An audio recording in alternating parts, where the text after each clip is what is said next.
My name is Bruce Thurston. We're at the Legacy Co-op Food Store in Yorkton, Saskatchewan, and we're handing out rapid test kits to our customers. I asked our MLA's secretary, why don't we have test kits in Yorkton being handed out? Saskatchewan Public Safety Agency contacted Federated Co-op a few weeks ago and said, we've got co-ops in every small community in Saskatchewan.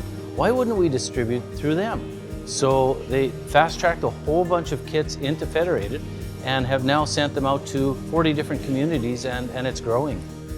We were ahead of the game with shields, with masks. This is one way to help our community.